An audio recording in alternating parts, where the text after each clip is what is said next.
All right. I think we're live. Okay, great. So hey everyone, welcome to the session. Thanks for coming in. Happy Sunday, happy Father's Day to all you dads out there. Hope everyone's doing well. And yeah, so I'll just get started. So I want to say, first of all, thank you for joining me in the session. I'm honored to be with you here in this time of sensitivity, uncertainty, and I look forward to sharing time with you in our sacred space together today. So today we're going to keep things pretty simple. I'm going to go ahead and set sacred space. I'm going to do a little talk on our topic of the day. Okay, let me just check my Facebook feed, make sure we're good. Okay, great. Thank you. And what I'm going to do then is I'm going to go ahead and close sacred space right after the talk. And then this week, we've got maybe about 10 or 11 questions that have been piling up over the last few sessions. And I'll work through with Gowrie through that Q&A. So it'll just be like our regular Q&A. But the specific thing I'd like to do this week is I'd like to try doing that after sacred space. One of the reasons for that is that, I mean, it's not that big a deal, right? But sometimes in some of the questions, people will refer to a program of mine they're already taking or past programs, or they're asked about a program that, and these are, paid programs, right? So I do want to answer the question. I have felt just a tiny bit uncomfortable doing Q&A in sacred space where I talk about programs that are paid. Like I don't pitch them, but I'm still a little bit uncomfortable. So technically what I'd like to do is I'd like to just sort of cut sacred space, stop it, close it gently. And then, everyone can go on with their day. It's Father's Day, so everyone may be like running around with stuff they need to do. And then I'll still do Q&A. It won't be a big sales pitch either. It'll still be the same, but it just gives me a little bit more comfort when we're not strictly speaking in sacred space. Okay, so that's what we'll do. So what I'll do now is, let me make sure my tech is working. Okay, so I'll go ahead and set sacred space now. So this is a space devoid of fear, threat, and control, intended for us to open to higher guidance from within our own selves, however that comes to us. A safe sanctuary space for us all to relax and surrender with no danger or threat, so that we may each individually, as we so choose, partake of the emotional nourishment and spiritual nourishment that comes from being in sacred space together in group. And in opening sacred space today, I will propose that we all follow the four Presidian principles of a Presidian sacred space. Number one, confidentiality. And this is the internet, so video gets out, everything gets out. So the way you would ask a question confidentially is you would anonymize your profile. You would just change your screen name to Mickey Mouse or whatever. Or if you don't care, you can leave it fine. And then you ask your questions, you do the chat, and it's anonymous from that angle. Number two, no threat or controlling, no fixing, no intervention, no tough love. We are here to hold space for each other, to allow each other to be afraid, to be angry, to be stupid, to be anxious, to be happy and relaxed, and to be okay with however we are, and just to hold space for that with each other.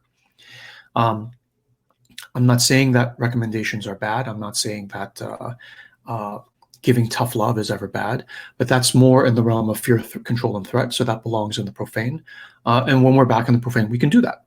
But here in sacred space, it's a different quality of space, and we don't do that, not ever, we just don't do that here, so that we can do the things that are nourishing when we don't do that in a specific space. The third principle is no commerce. Right? It's a corollary, so nothing may be sold or recommended or even suggested, even if they're free. We are here for your energy, not for the things you bring. In other words, we are here for what you are, not for what you do or provide. And then the fourth is there's no expectation of participation. So there's no pressure to do anything. Again, the nourishment comes from the held space and your presence and attention. from what you are, not from what you do or provide. And you can all just come and go as you please. You can be on your phones. You can be clicking around on your laptop. You can be like, this is boring, I'm just going to go.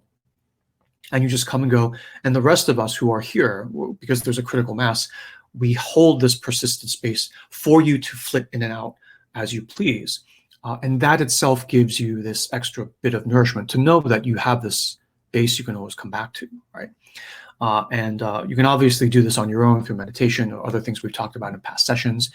But here, when we're gathered in a group, even online, which has been a bit of a life experience and discovery for me as well over the years, even online, right, it works. And all of us together here will tend to amplify that.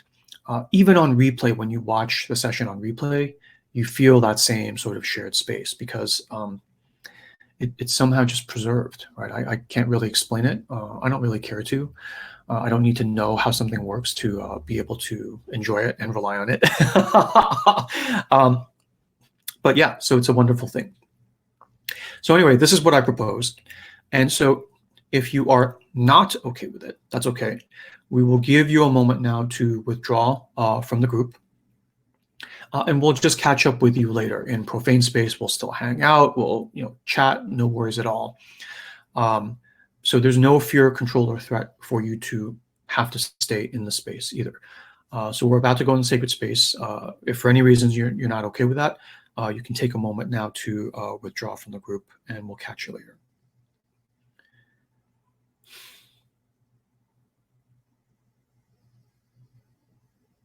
Okay.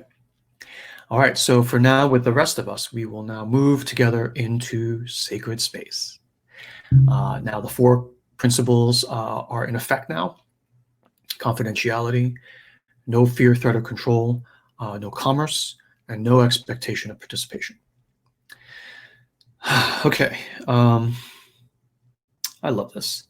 Okay, so what we're going to talk about today is the topic I wanted to talk about is the power of myth and fairy tale, any kind of sacred myth, as its own form of sacred space.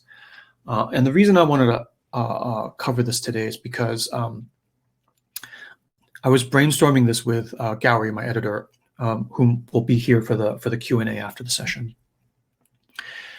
And we kind of like did this really nice Hindu myth in the last session.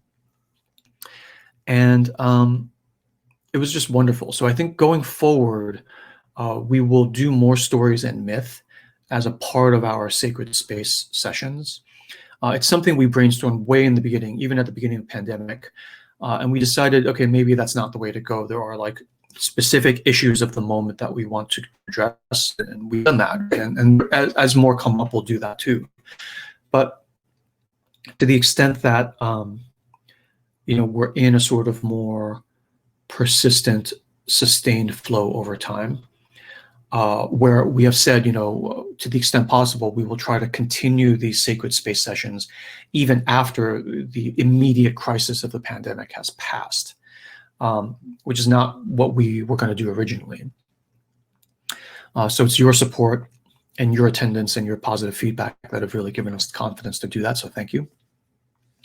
Where the muse kind of feels like she may be guiding us now, I think, and we'll see, is in this direction where we go back to more myths and stories as sort of the almost meat and potatoes of the sacred space, unless there's something more urgent to talk about. And so in preparation for that, right, this week, I want to talk about myth and the role of myth as a key agent of sacred space and actually a portal into sacred space, and talk about how myth is actually a portal into sacred space. That's why it's kind of special in its own way. Now, to enter myth is to enter sacred space. Every myth is a kind of temple you enter into and are transformed from the experience if you are able to access its powers. If you go into a myth and you read it in a profane way, and there's nothing wrong with that, you can, and we'll give you examples today. If you enter into a myth and you read it in a profane way, you will come away with profane nourishment and takeaways. If you go into a myth and you read it in a sacred way, in a mythopoetic way, which is how we've been doing everything in these sessions, you'll receive a different kind of nourishment, a different kind of emotional nourishment and spiritual nourishment, which is also very powerful. This is why for fairy tales and myth, there's always an initiatory kind of crossing of the threshold. So for fairy tales, typically it's once upon a time, once upon a time, right? Once you hear that phrase, once upon a time, it is very specifically a signal that you are leaving historical chronological time and you are entering into the eternal, into sacred time. Even modern movies, at the beginning of every Star Wars movie, right, Lucas was very specific that you're entering into a mythic realm where everything's different, like the old jokes of how come, laser beams go choo choo choo in space. Space is a vacuum. There is no sound. That doesn't matter. You're entering into a dream world. And the signal that you're entering into that at the beginning of every Star Wars movie is a long time ago in a galaxy far, far away, which is the equivalent of once upon a time, right? So it's very deliberate, very deliberate. So what is a myth?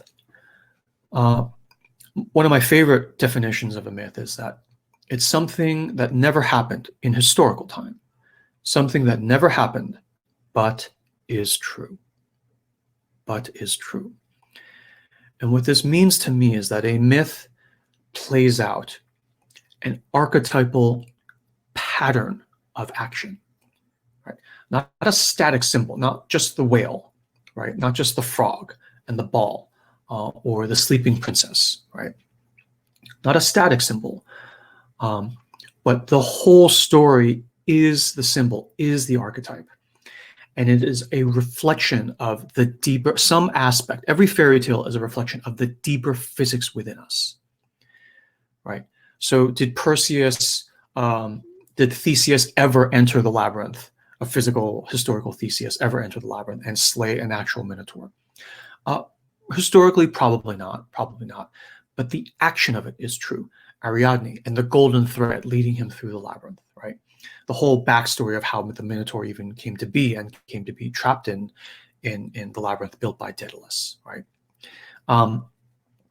All of that action is true, right? Seen with a mythopoetic lens, it tells you something about how you work inside, how every human being works inside. And it will give you a kind of treasure map, an instruction map as to what to do when you face certain situations. Right. So the beauty of archetype is not just that it's a single static symbol that's like subject to all this intellectualizing and interpretation, but the overall pattern of action. Right. Jonah and the whale, for instance. The whale is a symbol of this and that, and we can talk all day about it.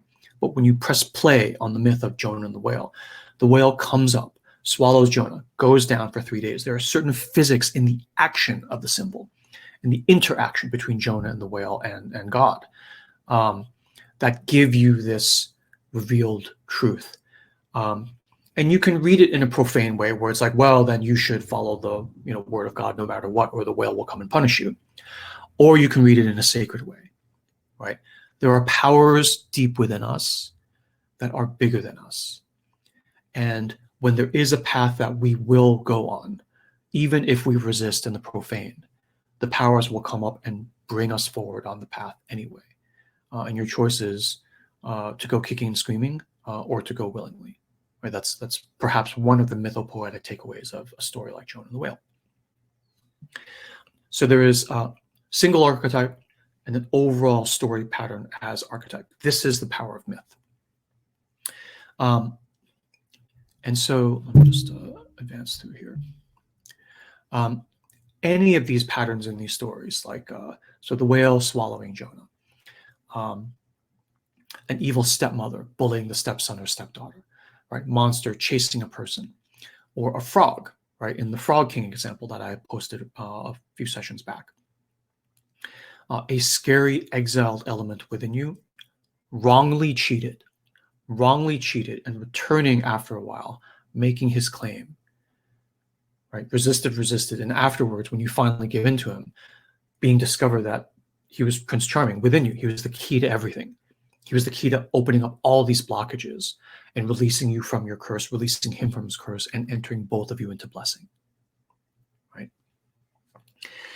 And one of the most powerful things about myth is that when you enter into a myth in a sacred way, when you come out, you are transformed in the sense that it kind of like realigns you, right? You feel better because like everything's been like reordered. Everything's been like snapped back into the original template of your own inner DNA, mythopoetic DNA. And you come out and you're like, ah, oftentimes when I tell these stories, like the story of Philoctetes in the money session, or the Frog King, or the Fisher King, right, or Snow White or Sleeping Beauty, any of these stories that I've told in the past sessions and in the programs that I give, et cetera, people will say, I came out of that story and I heard your interpretation. I did get insight, but just this overall feeling of like, I just feel better. I feel relieved and I don't even know why. Right. And that is the power of myth. It's hard to pin down in linear, profane, controllable terms. It's like getting an adjustment at the chiropractors or coming back from a good yoga class after being away from a long time. Or even getting your haircut or nails done after a long time in quarantine, right? When the nail salons finally open, you feel reordered and reset to the proper form again somehow. But the resetting is somehow with a myth internal. So the main example I'll give, I won't tell any stories today, but I'll just give you links to them, is still the Frog King, Grimm Brothers #1, the first story of the Grimm Brothers collection is the Frog King, popularly known as the Princess and the Frog, right? The princess loses her ball down the well, the frog gets it back for her, they make a deal, she reneges on the deal, and he comes in and presses his case. So I will put a link to the Frog King again in the resource page for this session, and let me just drop that really quickly right now in the comments before I forget. Sorry for the noise of my mouse here. This will be quick. Oops.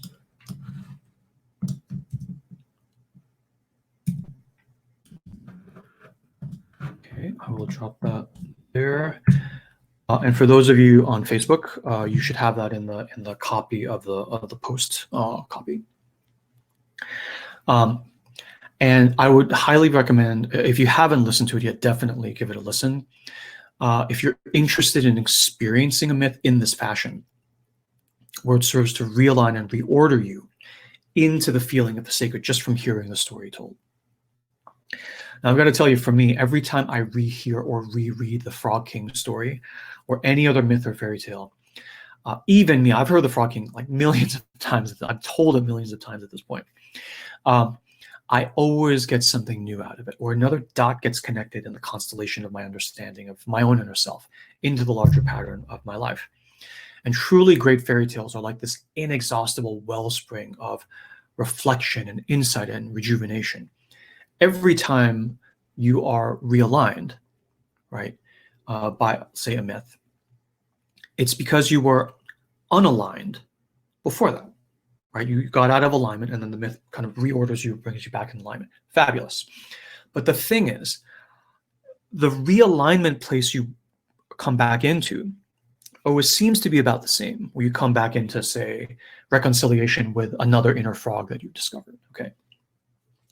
But the added interesting thing is that whenever we get unaligned, we always get unaligned in a kind of unique, different way, depending on like the forces of the world that are acting on us at any given time, and also at that age and stage in my life.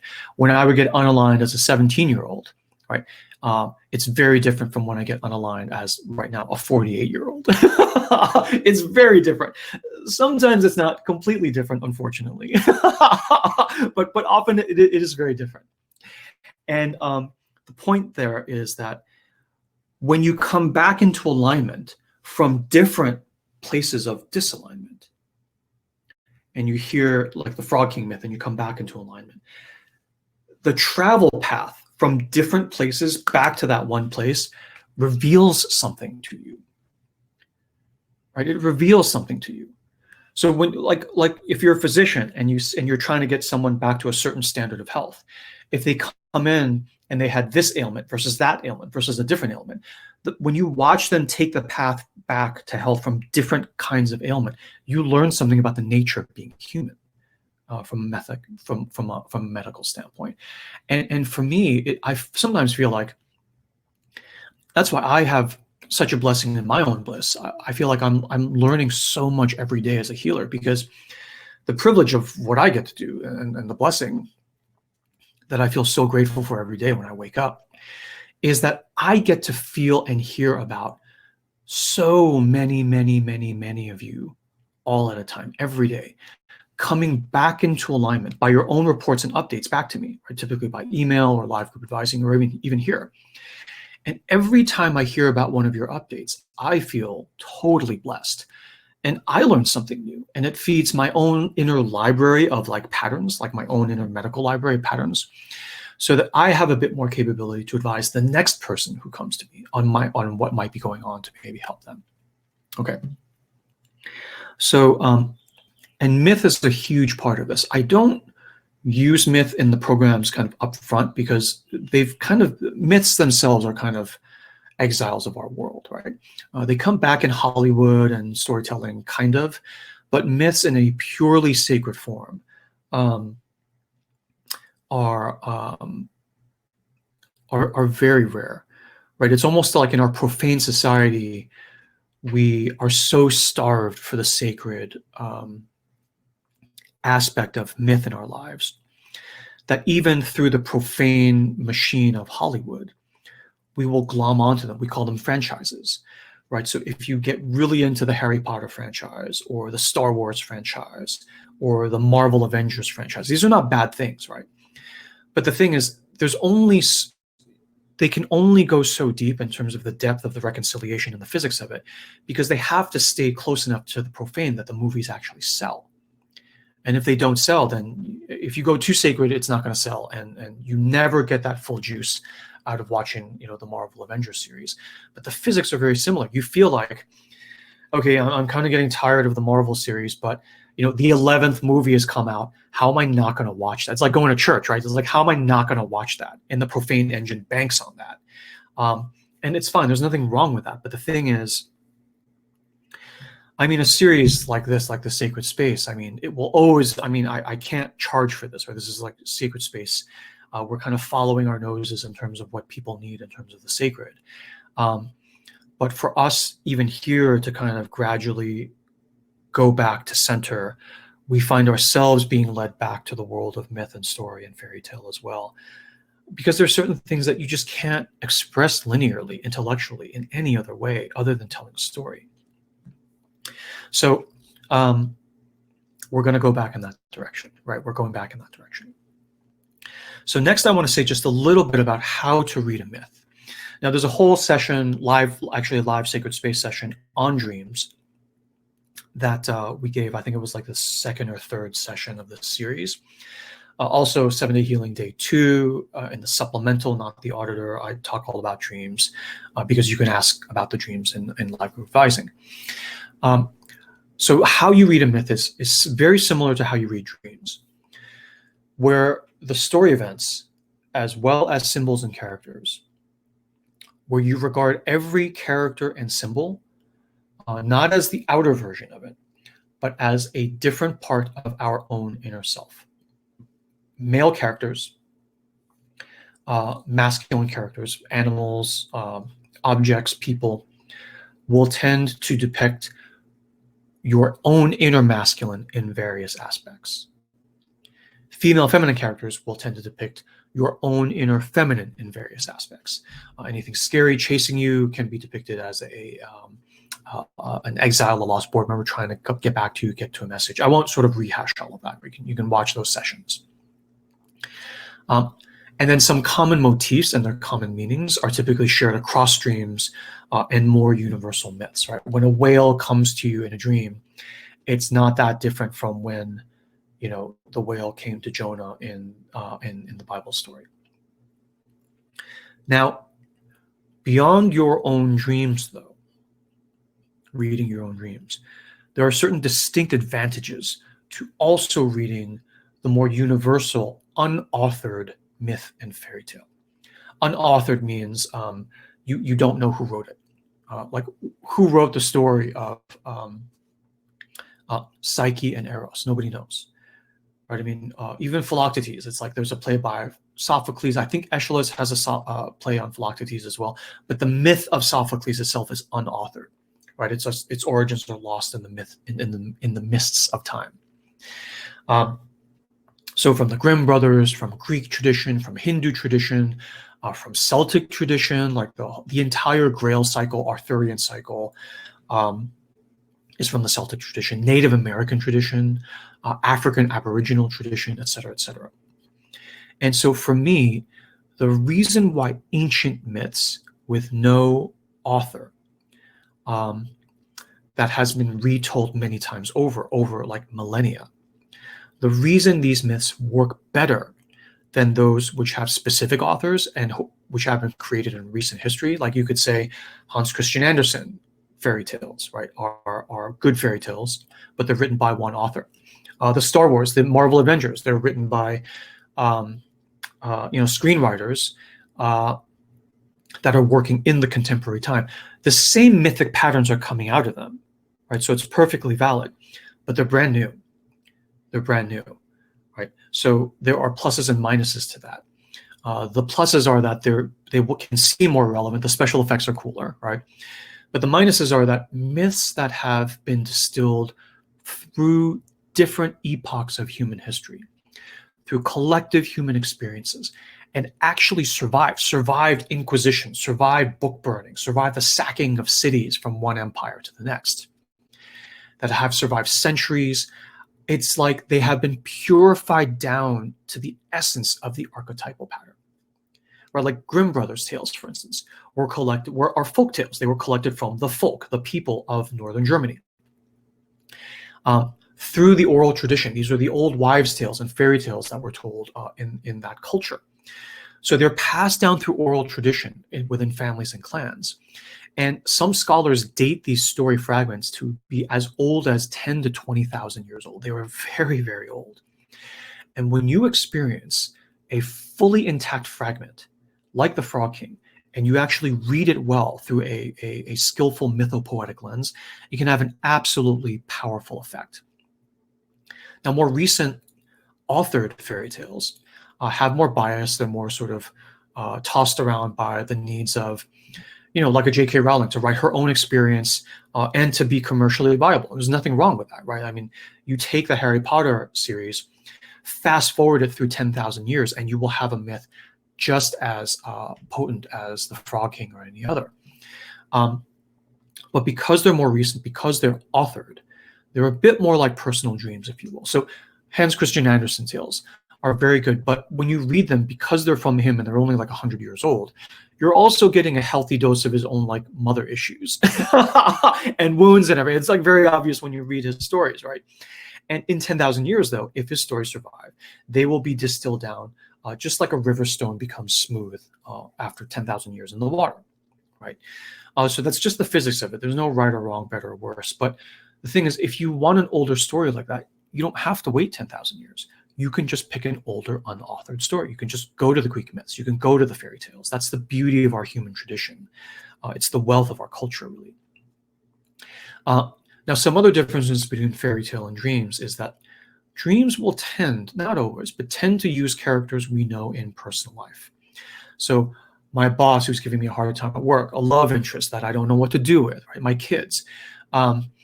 Characters of fairy tales, however, are unfamiliar and alien the first time you read them anyway. After you read them many times, I mean, the Frog and the Frog King is like an old friend at this point, right? The advantage in fairy tales, therefore, is that when you're receiving the message, there's lower risk of us mixing them up with our personal relationships in the outer world, like we tend to do with our dreams. So in other words, if I dream of a woman that I'm dating or seeing or whatever, I can very easily go in the profane direction and say, well, this means that I should stop dating or I should keep dating her. Or I could go through the mythopoetic lens and say, no, this is a reflection of my own inner feminine. And when she says this, it's my own inner feminine saying this to me. And how do I feel about that, right? So when it's a fairy tale, it's not someone you know in real life. And so the message is coming from collective human experience reflected through these parts of you as avatars. And so the message for you at an individual can feel a bit more abstract at first, but also because of this reason, the wisdom from fairy tales can be vast and deep, where they speak to a part of you that is common to every human that's ever walked the earth. And even despite that, it feels just as powerful for you as if your own grandmother gave you this advice just for you specifically, knowing you like the back of her hand. Right? That's the power of a myth and fairy tale. But the key is to read a fairy tale from a mythopoetic view, a sacred view, not a pedantic view, not a profane view. So from the sacred view, not from the profane view. And I'll just give you a quick example with the Frog King, right? The Princess and the Frog. So when people listen to the Frog King, right, a familiar children's tale for most people, mostly it is read from a profane everyday view, right? Selectively applied to the regular outer world, right? So mothers for generations will read the Frog King to their daughters and say, so you see, honey, to find your Prince Charming in life, you're going to have to kiss a lot of frogs, right? And, that's fine, right? That's fine. You can say that. It is useful at that profane level also. But in reality, you're doing a very selective reading of that, because in the actual Frog King story, there's not multiple frogs. There's only one frog, right? And you, the princess, actually cheat the frog first, right? And then it comes back. And so you get the idea. So from the perspective of healing, when I do even a cursory reading of a Frog King at a public talk or whatever, right, where I say the frog is you and the princess is you and the golden ball is you, and then I hit play, and you can read this and experience this directly with the link I've given you. So not to nag you, but if you want to know it, you can check it out. I won't sort of redo it here. When you hit play and explain the action as it unfolds between the princess and the frog and the golden ball, I've often had the experience in person or even online where people listening to me in person will just burst into tears because the message is so universal and so powerful. And so they have been dramatically realigned by it, transformed by it. It is a huge metanoia, as we've been saying, right? A huge turning around of mind and heart. So you see the entire world, you see yourself in a completely different way. It is a relief and liberation, and the newness of the vision, the stark newness of the vision, right, makes you charged up and ready to have another go at life from a different angle. You have, in other words, taken a deep drink from the well springs of life and myth, and it is just amazing. So I've linked to the Frog King on the resource page that I've given for this session. And on that same page, there's a second link, which is another good example of what I'm talking about, which we shared recently, which was the story of Philoctetes, which I told in the May 17th Sacred Space session on like money and economic crisis and the sacred aspect of money. So a bunch of you saw that already. But Gowrie actually, following her own muse very interestingly, has made a clip of just the Philoctetes story, about 10 minutes. And that's what's linked to in the resource page. So if you want to rehear a 10-minute version of Philoctetes, you can do that. And so this is a more general point. Anything, any myth, let's just go there, any religion for that matter, can be profaned if you use it in a profane way. Or it can be used in a sacred, healing way. Right? And I got a couple emails on this just to sort of talk about this interesting case. The story of Savitri we talked about last week that Gowrie so beautifully gave us, right? It is deeply powerful as a sacred reading, but in regular modern Hindu society, it is used all the time in a profane way, right? They read that story and they say to girls, oh, see, wives need to be loyal to their husbands, even face down the god of death if you have to, and be loyal without question, right? But that, first of all, that's a profane view. It's fear, threat, and control. But also, when you think about that view, that selective patriarchal reading makes no mention of the fact that of all these other extraordinary details of the same story. For instance, the husband must be chosen by the wife. Ha ha ha, right? The wife gets to choose the husband. It's not arranged by the family. That detail got left out with the classic, right, profane reading. And also, the fact that the wife, that Savitri, is the top authority and singular superior intellect in the entire story, to the point where even the god of death is basically deferential to Savitri's power and vision, even to the point where he bends the rules of his own job. He's the god of death. He has one job, to basically bring the living into the state of death. Right? And even his one job, he violates as a submission and honor and deference to her power and intellect and vision. Right? And so the natural rebuttal is, if you're reading the story telling me as an Indian woman I need to be deferential to my husband, what about the other parts of the story? A, I get to choose my own husband. And B, if even the god of death is going to defer to me, then why are you, uncle, giving me such a hard time? Right? And nobody says that because it's a patriarchal society. So that to me is an example, I mean, one of infinite examples in our world, right? Where a millenniums old myth with all the sacred wisdom packed into it from the glory of, the bounty of the legacy of Hindu culture, can be read in a profane way to serve an unjust, unfair, obviously lopsided patriarchy, right? Even though all the rest of the sacred juices is in there, and is unlocked when you look at it with a different lens, with a mythopoetic sacred lens, not a profane lens. So this is all in the same story, and yet it can be selectively used, just like the Frog King, in a profane, everyday way to impose fear, control, and threat. Wives, obey your husbands or else, instead of being read in the sacred mythopoetic way to bestow and bless with love, nurturing, and surrender, which then leads to insight and healing of men and women in the society. Okay, and so with personal dreams versus myth, like authored myth versus unauthored myth. Now with personal dreams versus myth, you basically have the same thing. Where personal dreams, you see the everyday characters, wife, husband, coworker, and so you naturally, of course, you think, of course, this is about them. How should I react to my coworker? This is a profane reading of the dream. But then we don't know what to do with other details, like the coworker was actually driving my childhood family car backwards and up out of the ocean to get away from a bunch of sharks, right? Those are the mythopoetic details, and we tend to gloss over those entirely. But those details are often the key to the whole thing. Okay, so those are some thoughts I wanted to give you to equip you for the journey forward. Today we won't read any stories. In future sessions, we'll do a talk and a story potentially. We'll do a whole hodgepodge, right? But I want to give you some of these things to equip you for the journey forward. I do recommend, especially before the next session, hearing the Frog King story for this, hearing or rehearing the Philoctetes story as you see fit. And then that will be your homework assignment. That will be our exercise for this week, and see how it strikes you. Okay, so we're at minute 40. We have to catch up now on some Q&A over the past couple weeks. And so I'll just stop my main talk here. And what I want to do then is I want to go ahead and close Sacred Space. And then stick around if you want. And then we will do the Q&A after we close Sacred Space. So let me just move to...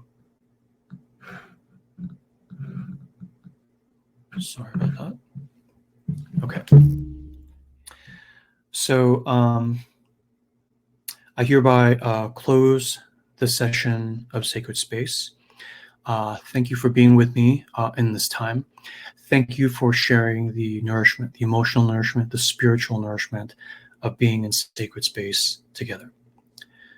I give you my blessing. Go forth in peace, bestowed with blessing, free of fear, free of threat, free of shame, and free of the undue control of others. Thank you so much. Go in peace. Have a great week. Have a great weekend.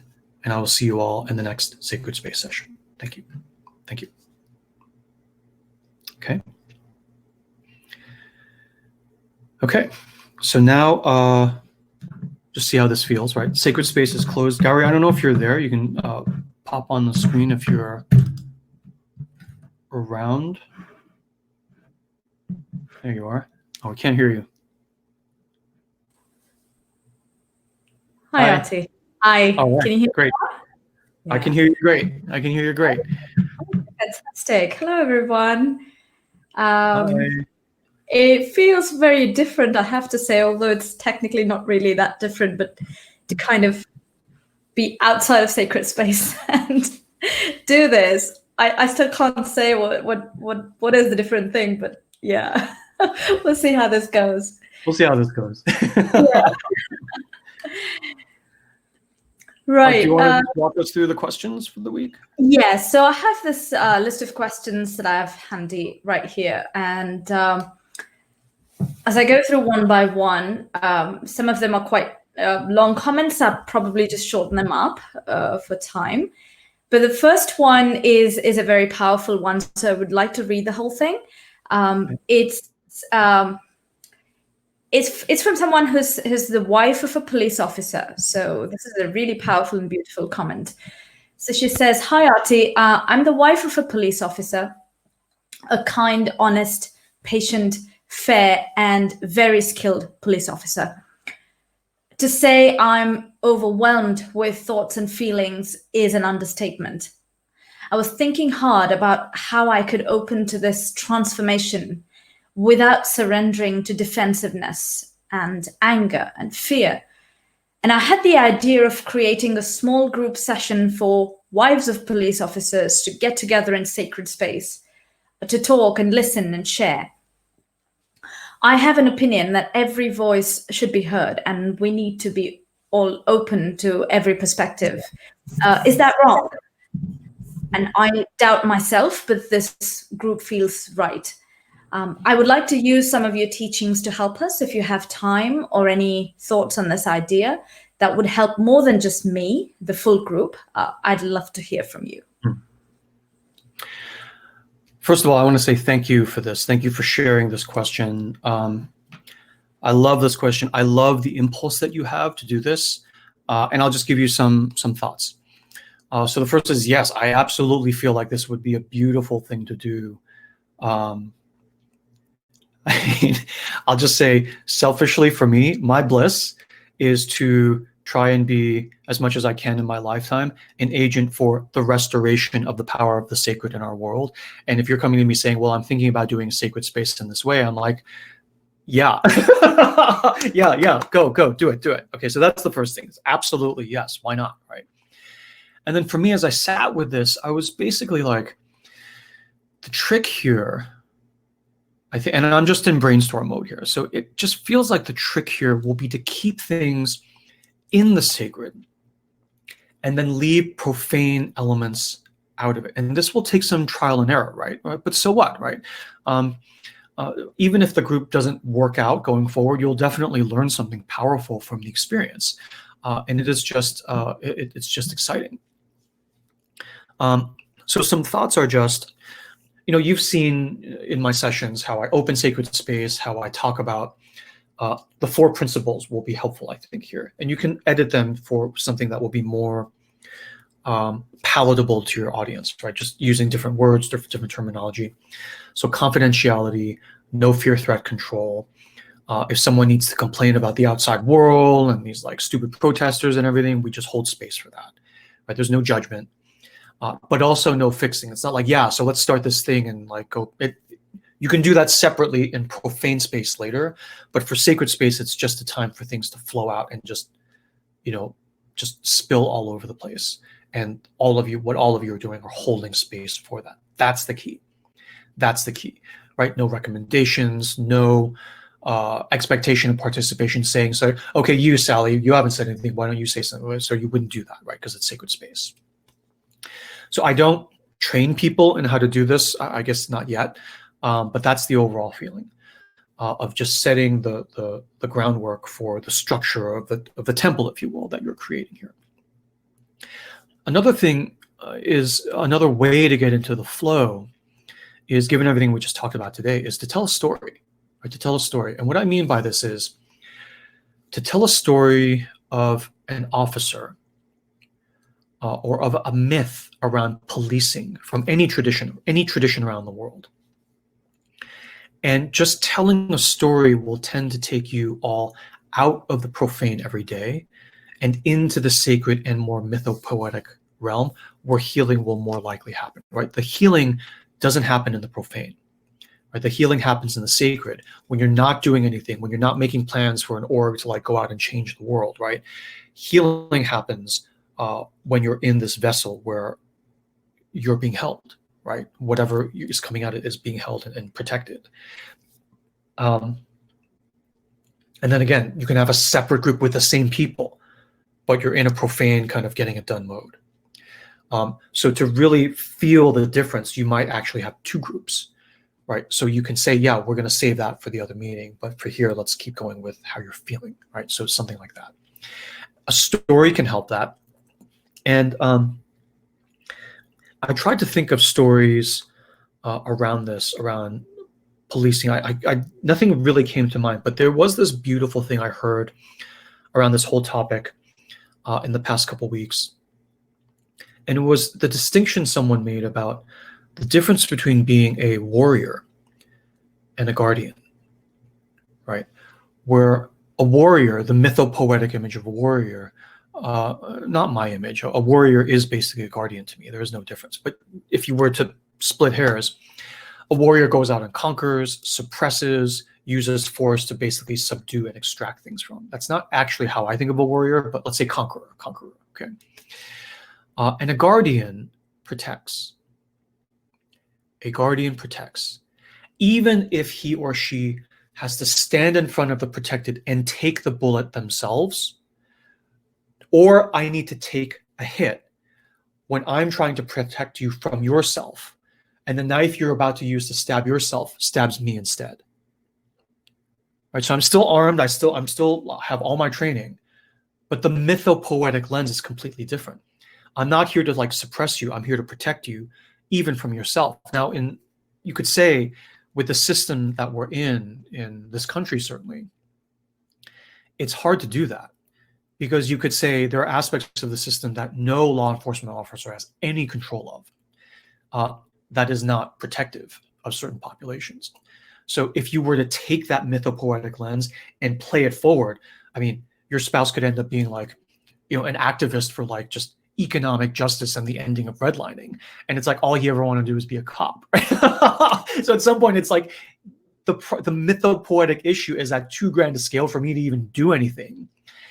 So to be a cop, you may need to be like, just, you need to shut up and choose. Are you going to be a warrior or not? There is no guardian.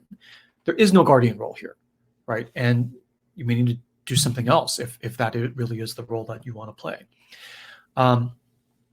So I don't know. I'm all sort of in wild ass brainstorm mode, but I would just say that to do that sacred space exercise, it's just such a beautiful healing impulse of yours. I honor it. I don't know if you'll actually do it. Either way, it's fine. There is no pressure to do anything or not do anything, but it's such a beautiful impulse, and I honor it. All these things we do to sort of get ourselves into the realm of the sacred, I think are absolutely open to you, and you can try them. And when 3 or 4 of you are actually in the sacred, what happens there? Who knows what happens, right? Stuff just happens in the vessel of the sacred.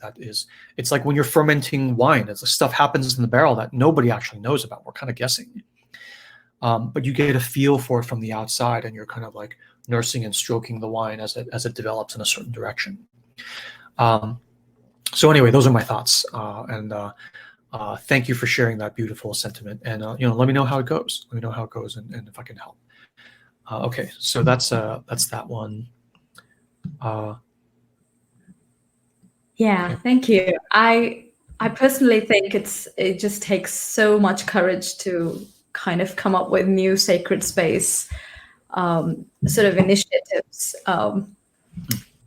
This is from my personal perspective. It is just simply a brave thing to do, especially when you're going through kind of a heat, like the current situation, right? So I mean, even with us, Gary, right? We were at the beginning of the pandemic. We were thinking about these live sacred space sessions, yeah, and I was just like, hell no.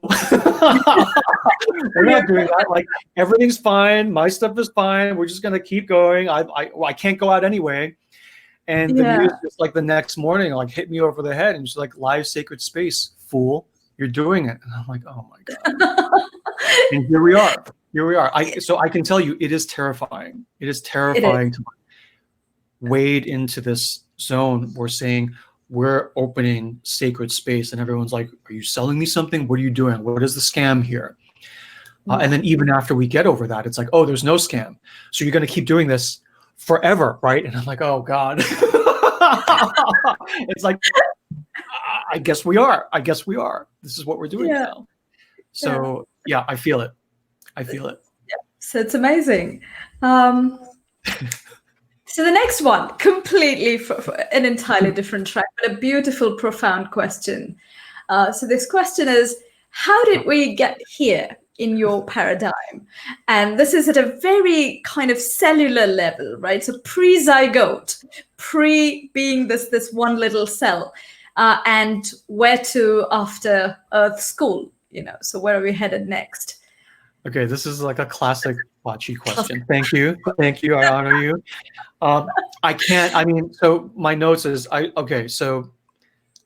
do have a perspective on this. I haven't distilled it down to like something succinct, but for me, the way I'll answer this question is, the closest thing for me at the current time is this motif of the golden thread. And for those of you who have been with me through all like 13, 14 sessions, I can talk for a long time on the golden thread poems, mythopoetic stories. So I will spare you that. But I will say that where I talk about the golden thread in detail is from session, I think 1, session 2, and then sessions 4 and 5. When I talk about honoring the dead, I talk about the golden thread even post Earth School, right? So all of that together really outline my feelings on it most clearly. And then basically the idea is that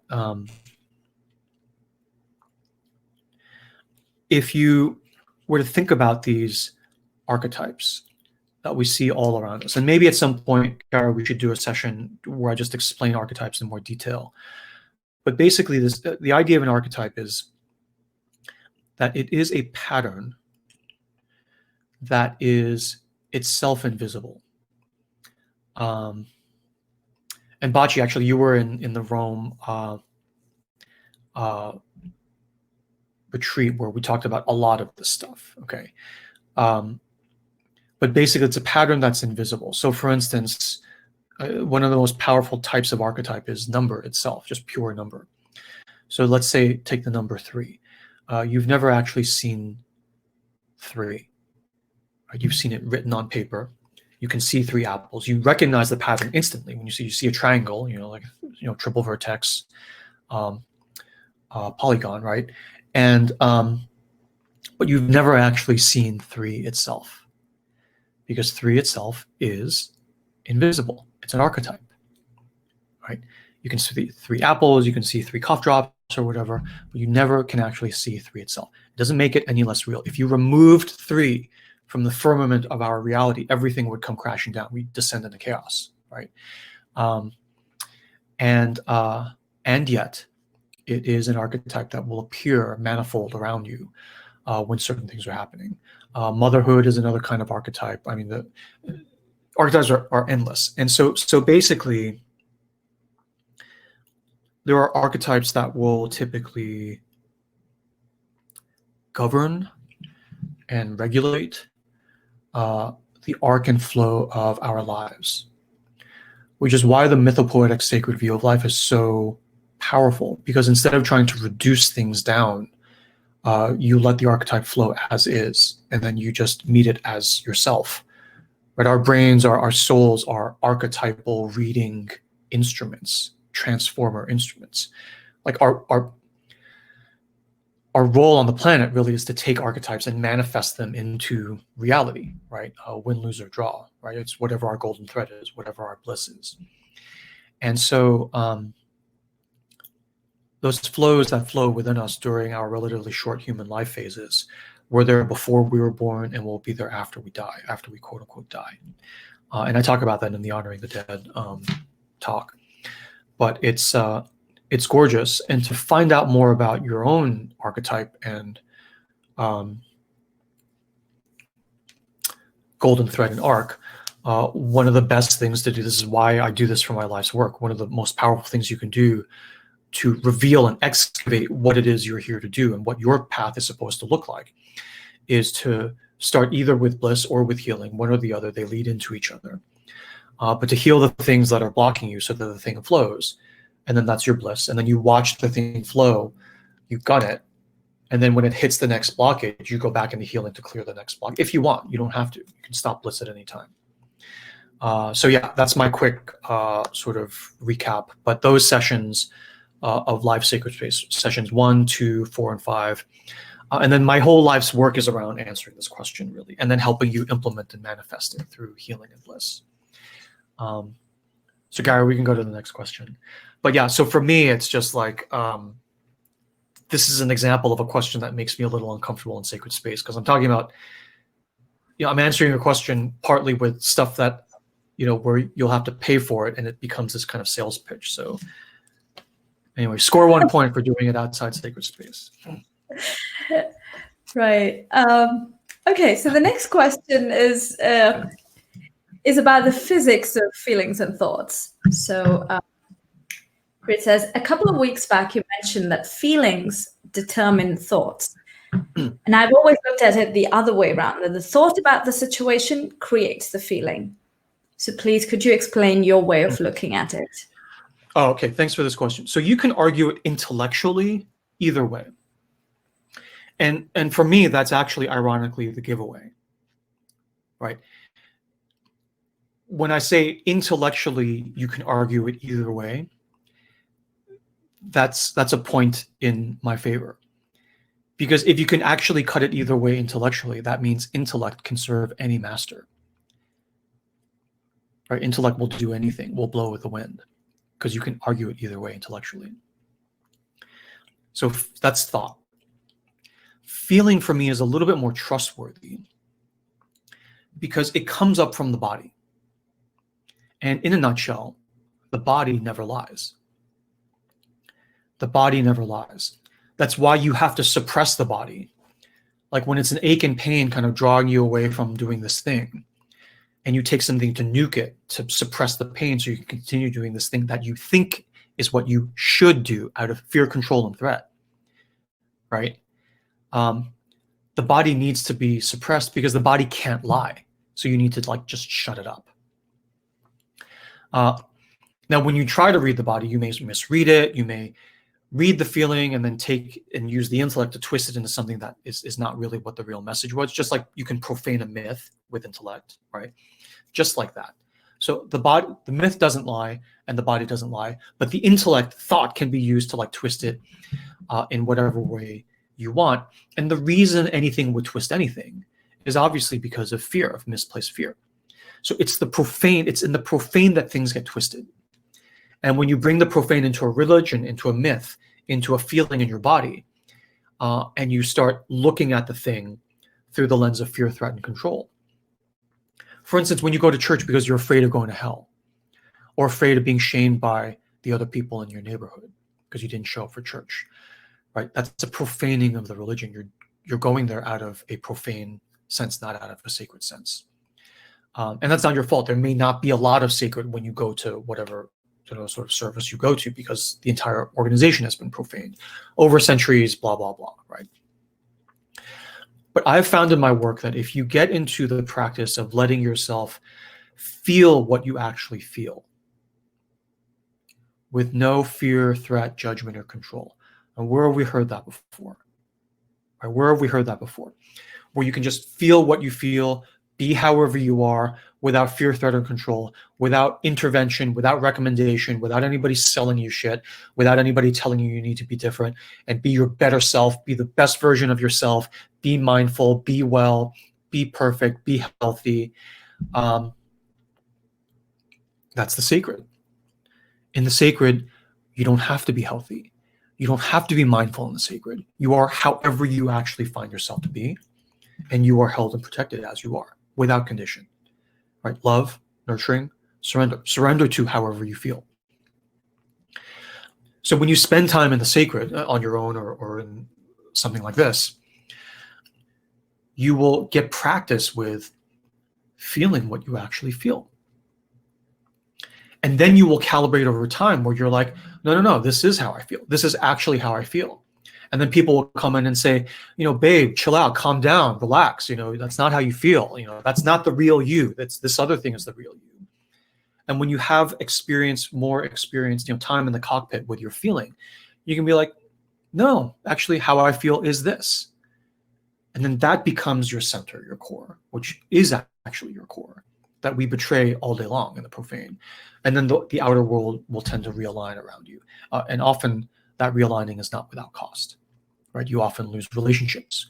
When you find your core and you're like, I'm not wearing this mask anymore. This is who I am. And everyone's like, well, I can't be with you anymore. And then you have a choice, right? You stay how you are and find your path, or you put your mask back on, right? So, so to feel what you feel, you calibrate over time, and then your feeling itself becomes a very powerful compass for you, just like your dreams, actually. But said another way, when you sort of spend more time with your feelings without the profaning of thought and fear, you don't need to wait for a dream. Some people are like, well, I'm in your healing thing. I haven't had any dreams. What do I do? Is like, you don't need to wait for a dream, right? Just how you feel in your body right now is the moment-to-moment equivalent of a dream. And you can, just like a dream, you can ignore it. You cannot really feel it clearly. You can take a pill and nuke it. So you can take a pill and you will not dream. And that's fine if you want to do that. Or you can feel it and then you can profane it. You can read the dream and say, oh, this dream means like I need to like, the world needs to like do this. And you as my partner need to change how you talk to me. Right? You can profane it like that. Or in the sacred mythopoetic, you can feel it, your body, how it feels, your dream, how it comes. And again, everything we do, hold space for it and let the feeling guide you and show you things. Right? So so for me, my bias is you're always in the flow via your feelings. Your dreams also never lie. The question is just, are you reading them in a way that, sort of takes the nourishment and is in the sacred, where you're surrendering to the message and the mythopoetics, as opposed to using it to, when a dream tells you something you basically already know and is rooted in fear, it's pretty much a telltale that some profaning has gone on. When a dream tells you something that like you had no freaking clue of before, right? And you're like, if I follow that guidance, all this stuff in my life is going to break. You still don't have to do it, but you got the sacred sort of proper juice from the dream, right? Because if you didn't have a blind spot there, it wouldn't have to come to you in a dream. It would just come to you in your body feeling, and you wouldn't have to suppress it. Right? When it comes to you in a dream, it's just like, it's the last resort. I mean, physical stuff like getting a scary MRI is like actually the last resort. But yeah, so that's how I feel. That's how I feel. I tend to, it's like solving a multivariate math problem, right? You want to take the constants that you know and then isolate the variables and then solve for the variables. And for me, thought and intellect is a huge variable because I'm Harvard and Stanford. I was like debate, speech and debate sort of person before that and everything. Any politician can tell you, I can spin the truth to make it do whatever I want, right? And if I'm cut off from feeling and I'm all logos and I have no sense of mythos, then I'm screwed. And whoever I'm leading is also similarly screwed. Right? So for me, the constant, the thing that doesn't change over time, we can go back and it's like it's still where you left it, is feeling. Right? Is the dream, it is all the sort of the mythos part of it. Said another way, the mythos is the stable thing, the stable archetype, and the different ways of getting to like what does the mythos actually say and what does the pattern look like is feeling, dream, mythopoetics, myth, the sacred, etc., etc. Yeah, okay. So those are my thoughts, and thank you for sharing that question. Thanks, Artie. So the next one, talking about mythopoetics, the next one's, I think, going to be really helpful for everybody, because the question is, can you give some titles to read to get more familiar with this framework, this mythopoetic lens that you talk about? Okay, so I'll try to. I have to work to get the list down.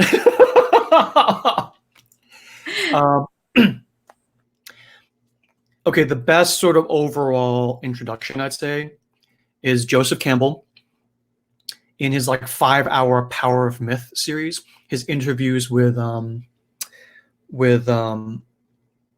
forgot his name, with that interviewer.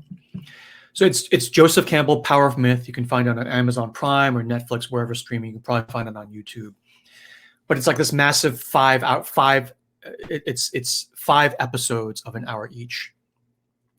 It was first actually put out in the 80s on PBS, on the public station in America, right after he died, and that's what like rocketed him up to like being well known.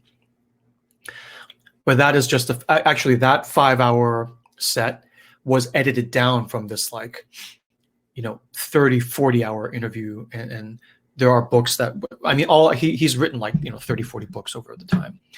So as an introduction, but with teeth and with real meat, that's a fabulous and easy way to digest. You just watch the shows.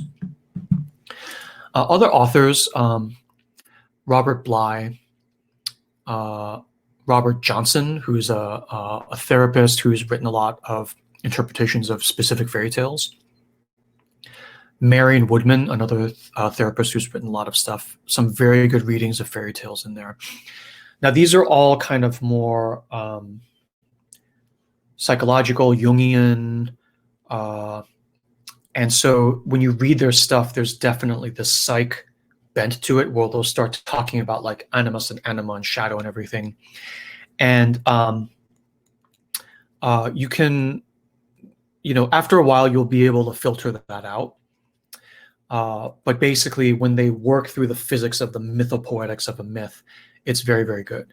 Right? Where they're off is like when they interpret something and you're like, that's not what a needle means, or that's not what, I mean, you'll build that up on your own over time anyway. Okay, and then the next level in, if you want to go even deeper, Bill Moyers, thank you, into the nerdy and supposedly more difficult, right? But so rich and not watered down at all.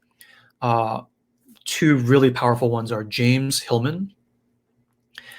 James Hillman is a Jungian therapist. He's still around, actually. And his books, you can't read 3 sentences of James Hillman without him going into the mythopoetics of some symbol, or the word origins, the Greek word origins of a certain word. He just loves kind of showing off in that manner.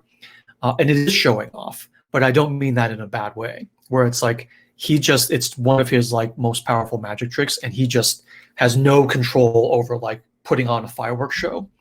And for many people, that makes him very difficult to read, because he's circumambulating right in front of you. But if you're tolerant of that and you just love intaking that stuff, like I can read him all day long, right? Because my mind works like that too. And I'm like, show off all you want. I'll throw coins and roses at the stage, keep going. And I'm just like inhaling all of it. So James Hillman is absolutely lovely.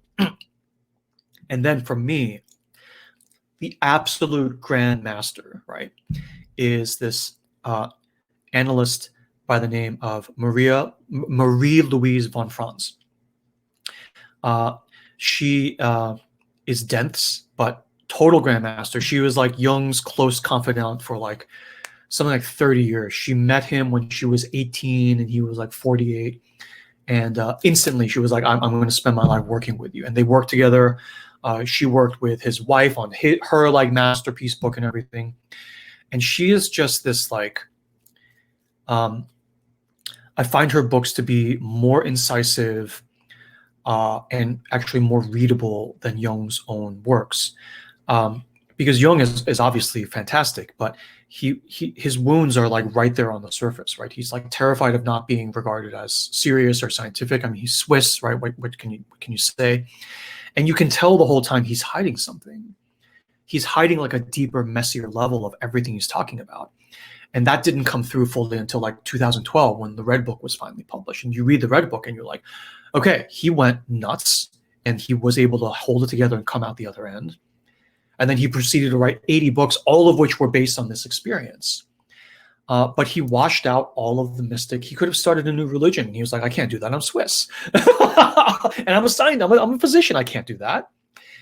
So it's because of that Jungianism to me just isn't, it doesn't do it for me, because it takes off all of the sort of deeper mystical stuff because of his fear. I mean, it's just his wound. It's not a criticism. I mean, everyone's allowed to have wounds. So he was always defending and covering his tracks. He couldn't walk 3 steps without defending against an imagined or real sort of attacker or critic. And so the beauty of von Franz is she's the goddess who comes in.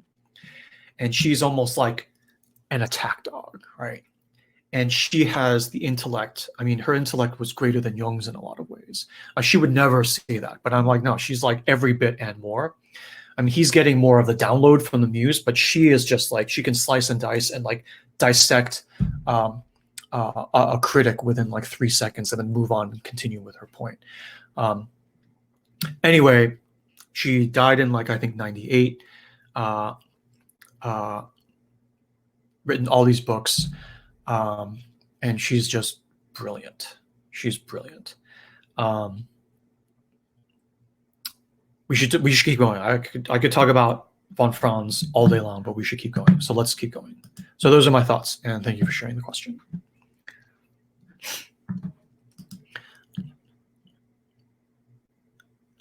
I don't know where Gary is. Okay. Hey. Sorry, my microphone took a little while to connect. Sorry. Oh, it's okay. Okay. There we are. So I think the next question is more healing related. And it says, if innocence is a part of yourself that you lost, how can you reintegrate that? Because innocence, once it's gone, and how do you get it back? Yeah, stay on camera so we move faster. It's okay. Right. So I love this question. Thank you for this. So I would just go talk to Innocence herself, and let her speak for herself. For me, and this is getting into healing stuff. So this is more of a question for live group advising, but I'll just touch on it here.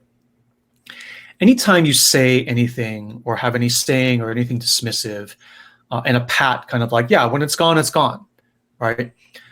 That is always, for me, the province of the inner bully. Those are the fingerprints of the inner bully, right? It's just a pat way, a cliche, simple saying of getting you to move along, right? Basically saying nothing to see here, move along. If innocence is a part of yourself that you lost, how can you reintegrate that? Once it's gone, it's gone. Well, there's clues even in how you say that. You say it's lost, but you say, how can you reintegrate that? Which implies it's still there and you just don't know how to reintegrate it. So it's not lost.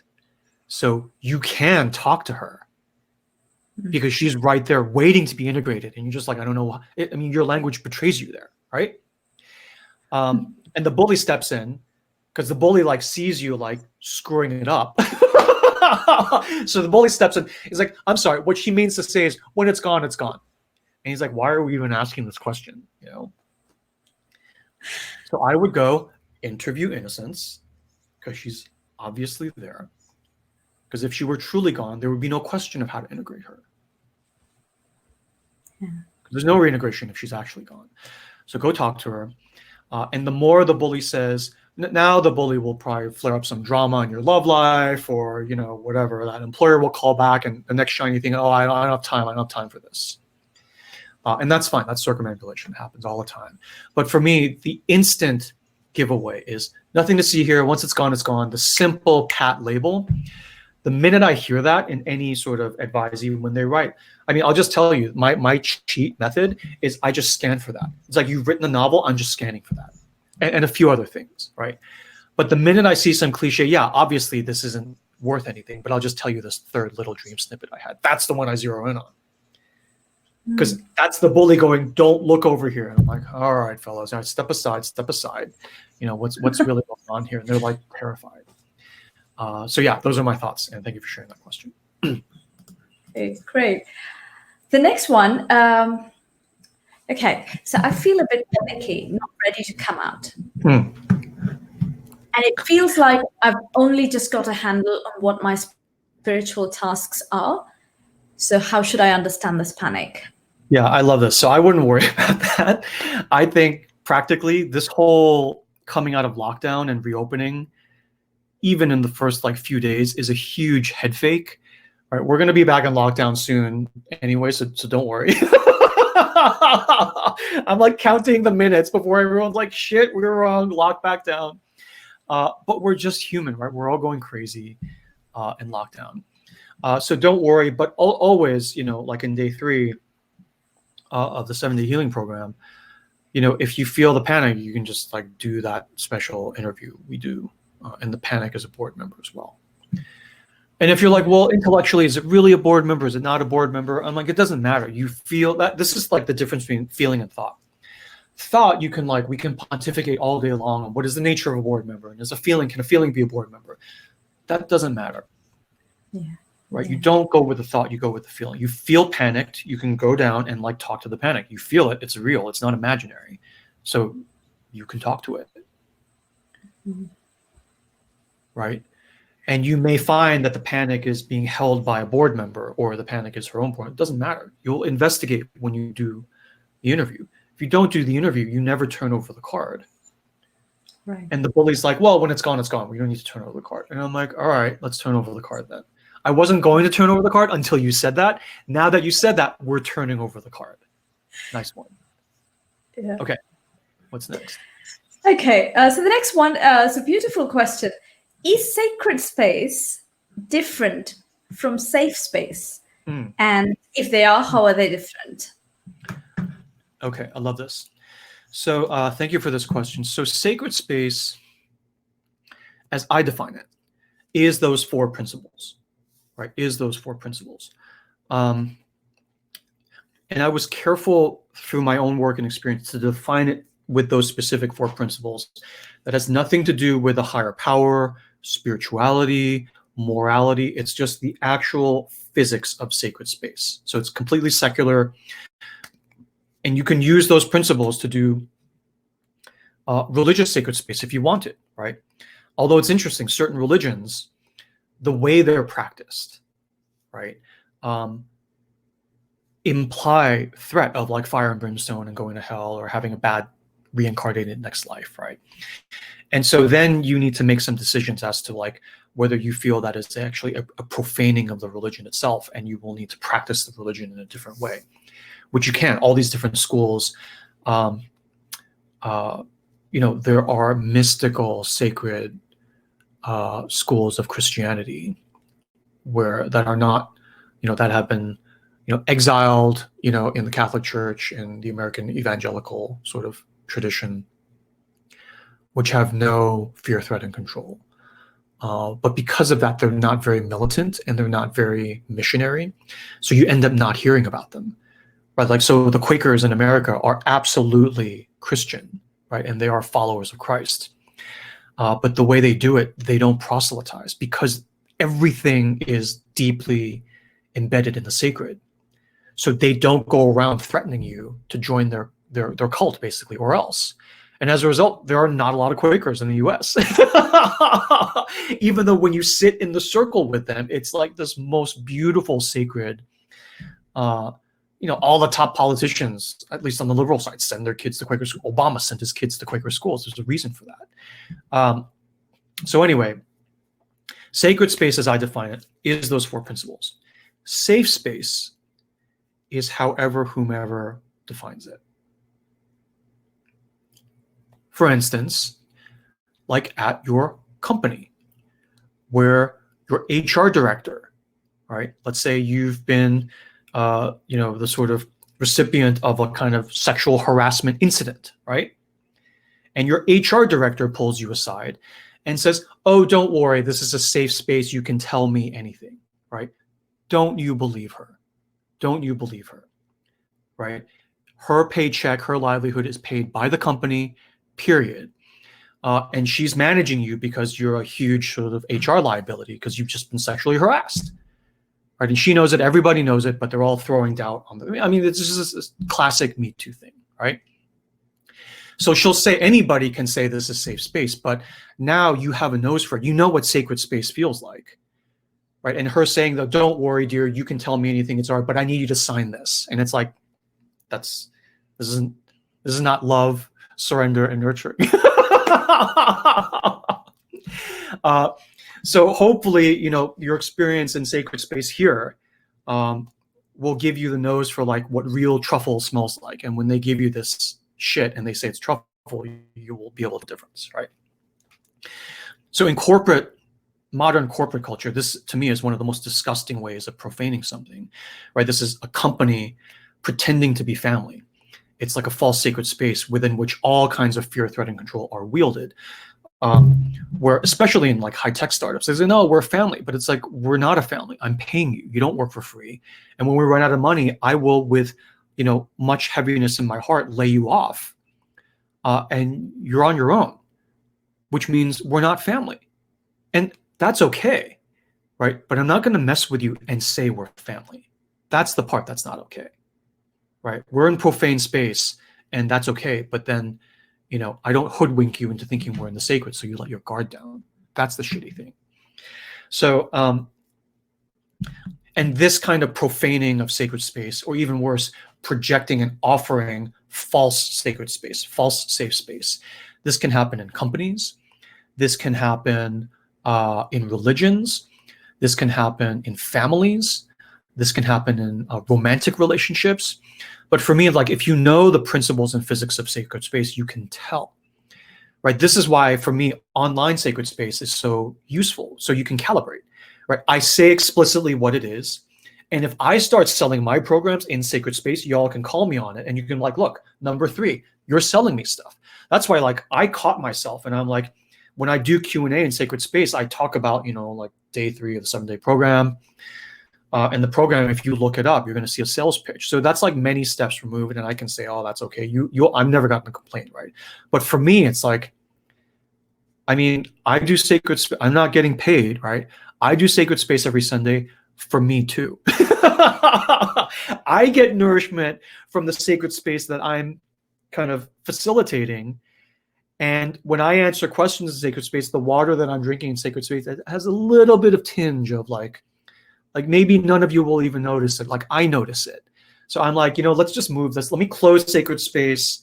We're not going to expect sacred space. And if every now and then you hear me talk about a program, you're like, okay, that's fine. That's fine. I'm still not going to sell you anything here. That's just, gross. So that's what I love about this sacred space. It's online. There's no community nagging you to come back. So there's no peer pressure. And if you don't like anything I say, you can just hit the, please don't mark me as spam. But you can hit the block button and you'll never see me again. You have full control. And I love that. Right. So anyway, you can get a flavor for sacred space here. And then when you go around the rest of the world in your life, you can tell if it's real or safe or fake safe space. You know what good olive oil tastes like now. You know what good coffee tastes like now. And then you can decide for yourself, because the world is 99% profane, right? That's part of the whole problem. So you're going to have to tolerate crappy situations, and you can decide how much you're going to tolerate, how much bad gas station coffee you're going to drink in your life. You decide for yourself, because you always retain sovereignty. Okay, that's my answer. Thanks, Artie. And particularly thank you for acknowledging the vulnerability that women face in the workplace, especially when they're kind of consoled and reassured that this is a safe space. You can say anything you like, and then the shock that comes after that is is doubly, sort of troubling. Whatever experiences they've gone through is one thing, and then to be assured that you're all right, you're safe, and then to find out you're not safe. That you're not. Yeah, that is really troubling. So thank you for acknowledging that. That's a huge issue. Yeah. Right. So the next question is, again, I think, related to this opening up of the lockdown. So it says, I don't see the point of leaving the house anymore. I feel like there is no point of existing. Why emerge? What for? I lost my remote job and don't want to work outside the house again, ever. I see no point in being a slave until we die. And how do I motivate myself to want to participate in society? Yeah, so I love this. Thank you for asking this. It's sort of similar to an earlier question, but I think it is different. So for me, I feel the same. I feel the same. So if you see no point in something anymore, then you have a choice, right? Do you keep doing it anyway? And why? Because that could be okay. You have sovereignty, right? Or do you do something different? And then if so, why? Right? I mean, what you're describing here is almost an upshot of something that's transformed in you during this cocoon phase of the pandemic.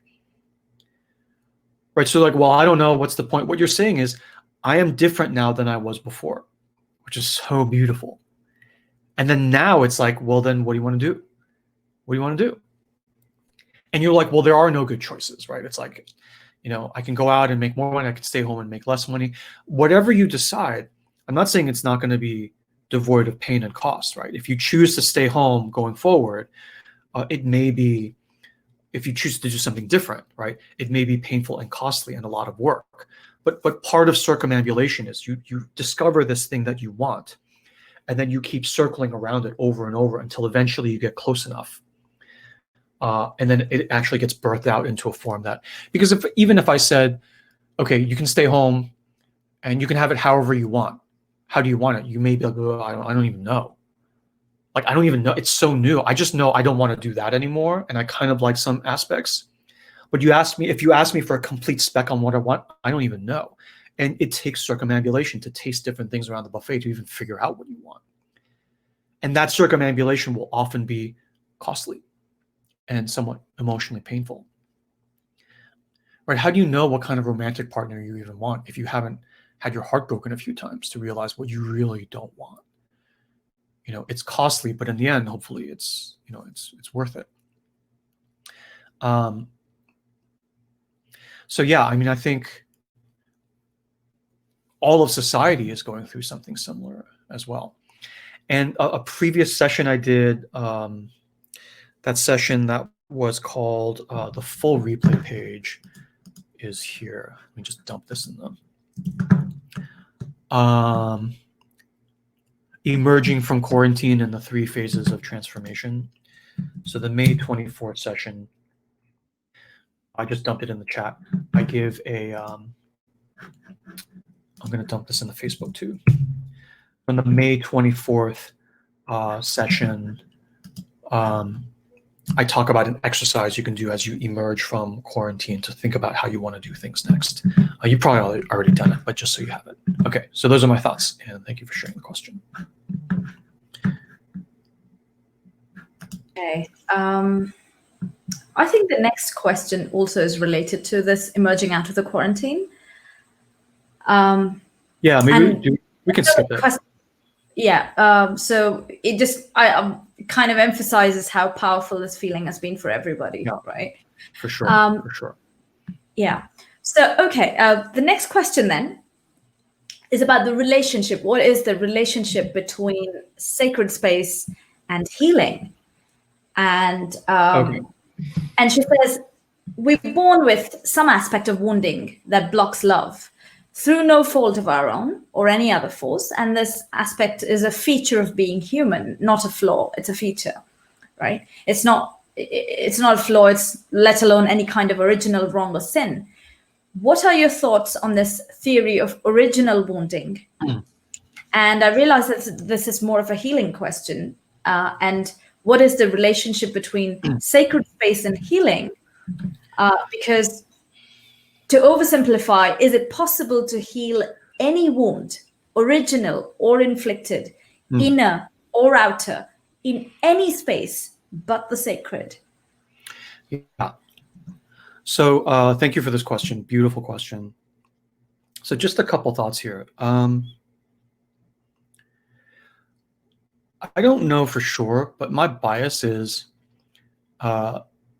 healing happens in the sacred. And there's no, like, the sacred is within you. It's a space you create. Even if you're just sitting alone in your room, you create your own sacred space. And that's where healing happens. And I don't know, strictly speaking, like intellectual, like ironclad cuts and stuff, if it can only happen in the sacred. And if it happened, was it actually the sacred? I mean, I don't really care, you know. And the reason I don't have to care is that you can live like 1,000% of your life in the sacred if you want to. It's just a matter of some logistics. You don't have to. I mean, I like living in the profane all the time too. There's fun stuff in both, right? And so, so for me, it's like healing happens flowingly, easily, you know, painfully, but also effectively in the sacred. So when I have something to heal, I just go into the sacred. You know, can I create a situation in the profane that will end up being, I mean, who cares, you know? It's like, can I go to the bathroom in the backyard? Yeah, I could, but I have a bathroom. Who cares? You know, you need to go to the bathroom, just go to the bathroom. So that's my first thought. And then secondly, this sort of original wound versus, you know, kind of wounding happening not originally. For me, you know, again, it's one of these things where it's like on a practical level, I'm not worried about angels dancing on the head of a pin. Not that that's not relevant. Like from a metaphysical standpoint, that can be a very interesting question. It's just not a question I spend any time on, right? It's like why I don't teach like enlightenment. Like everyone that comes to me like asking for that higher spiritual stuff is actually trying to just heal their wound. And the more I do this, the more I see it plainly. So I don't even talk about it. I'm just like, let's just heal your wound. After you heal your wound, if you're still interested, we'll talk. But no one ever comes back to me after that. They're happy, they go away. And I'm thrilled with that, right? Because the best healer, right? Like you go away, you don't need them forever, right? I mean, the best healer, like you come to once and then you're done. So for me, like the question of wounding, it's like, it happens early enough that I don't really worry much about the origin of any given wound or wounds in general, right? When I talk about 7-day healing, it's kind of like, you know, this gory sort of idea, but it's like when you have a wound, there's two aspects of the wound. It's like you had your arm cut off, right? But there's two problems with that. One is there's this stump that hurts like hell. That's number one. And number two is I've actually lost the functional capability of my arm. I need my arm. Right? I can go through life with one arm, but I would prefer to have two. And so when I do healing, right, my focus is to find the arm, the lost board member, get it back and put it back on. So you have this team member back in your life so that you can go after your bliss and have full capability, et cetera, et cetera. I can never go back and undo the historical trauma of the cut. Right. And where it was cut, like on a rainy, cloudy day, the bone will still ache. And you'll always have this scar that people ask you about. You know, and I can't do anything to change that. Right. But for me, the 80-20 thing that stops you from moving forward now into your bliss is I just want my arm back. You know, I just want it back. Once I get it back, then it's like my full team is back in place. Then we can start doing our thing. And then maybe I'll find some other salve that helps this. Bliss is a great salve for this, by the way. Right? You forget, like when you're on the playing field and you're scoring the next goal and you're in the flow, you don't remember that your ankle is actually sprained. Your coach is like, oh my gosh, right? Like, should I pull you? You're going to score and we're going to win the game, but you're going to be out the rest of the season. It's like this agonizing sort of calculus. So that's my bias. And then the last thing is that if there were a distinction to be made, I would say that healing happens in sacred space, curing happens in profane space. Because to cure, so people are like, I was just diagnosed with cancer. How do I think about this? I'm like, well, first of all, go see your doctor, get the full workup, and do whatever she tells you to do. Period. Because that's curing. There's something that is threatening your life. Go into profane space, cure the bejesus out of it, stamp it, suppress it, get it under control. And then if you want, only if you want, you can come to someone like me in a context like this. And we can also view the same thing from a mythopoetic standpoint. I mean, in healing all the time, I'm like, we will talk to your body. We will talk to your cancer, sensitive as that is.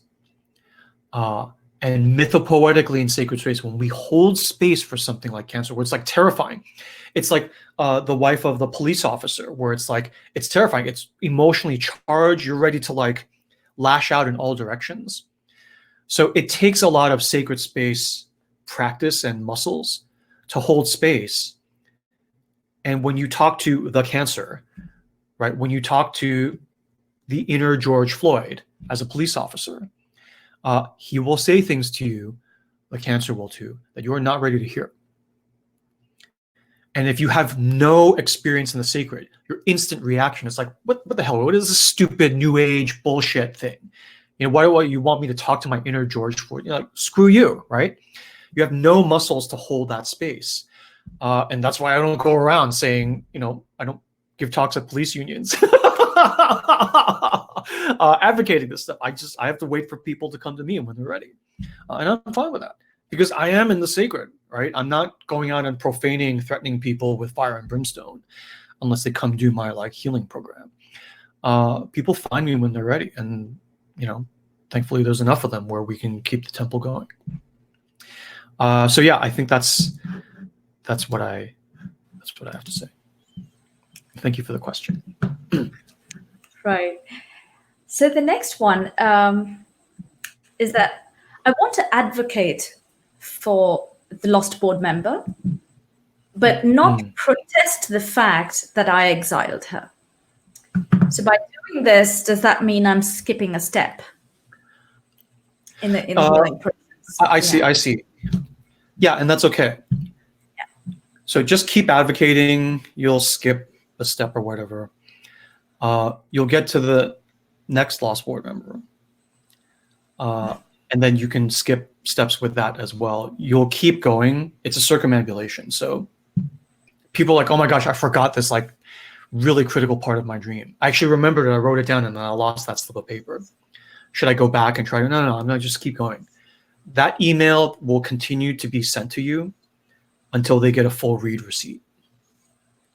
So you skip, the key for me is to keep moving. Right, the minute you say, the bully will step in and say, oh yeah, I skipped a step. I screwed up my entire 7-day healing process. I guess this just isn't for me. Right. And I'm like, I always look at the bully and I'm like, what door are you standing in front of? Get out of the way. We're opening that door. Right. Teach you to interrupt out of turn. Right.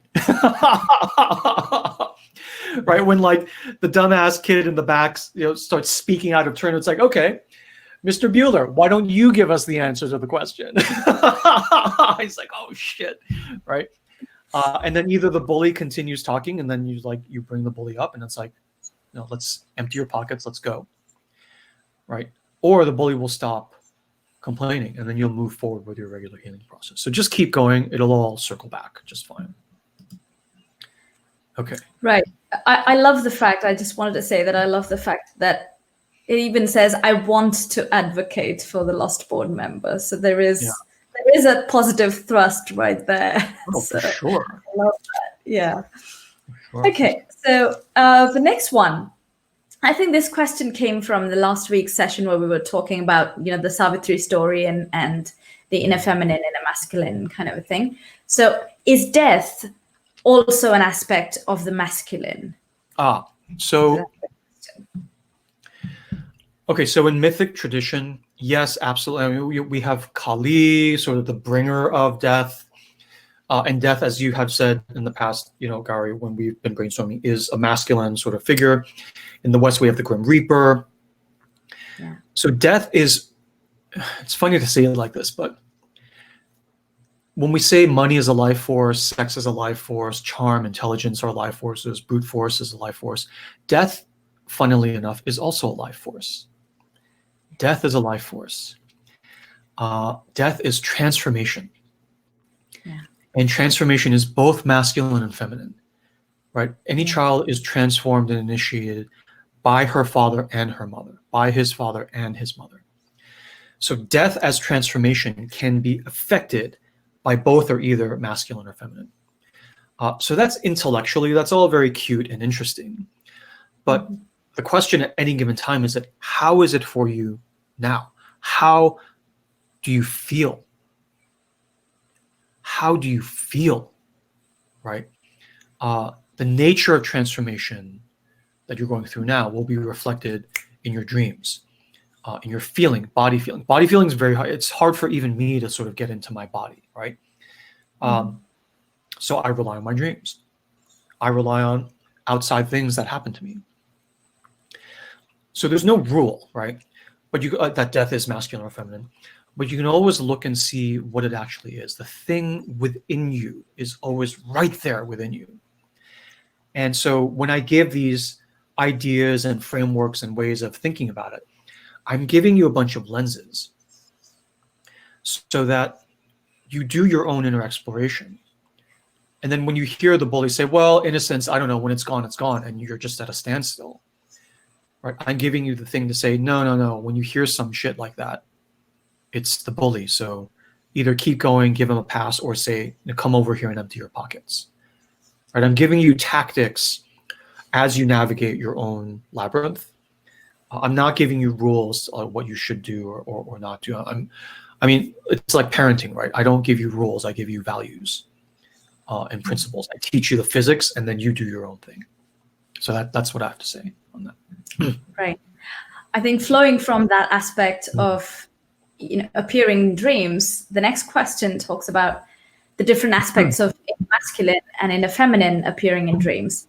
So can other inner board members appear in dreams? And if so, how do you know who is who? How do you know if a male dream character is an aspect of your own inner masculine, or a different board member, for example, your own inner bully or your own sense of incompetence? How do you know that all of these are different aspects of your inner masculine or inner feminine? So I love this. This is so perfect. So the quick answer is yes, all your board members, your inner parts of yourself can appear. And what happens over time is this is why even something like the Jungian system, which is so gorgeous, right, and mythopoetic and beautiful, because when Jung gave it, he was hiding all the mystical stuff out of fear, of being like outed as a madman, as a charlatan or whatever, because he's this Swiss physician, right, respectable, already has Freud and everyone at his throats. And the son of a pastor, right? So there's all this stuff going on where it's like he's just terrified of making the wrong move, and I feel that, I empathize with that. But because of that, he stripped out a lot of like the soul of his stuff, and what was left was the spirit, which is very powerful, but it's very abstract and intellectual, and it's fallen to his like descendants over time to try to sort of reconstitute that. But the first impression is everything, right? And so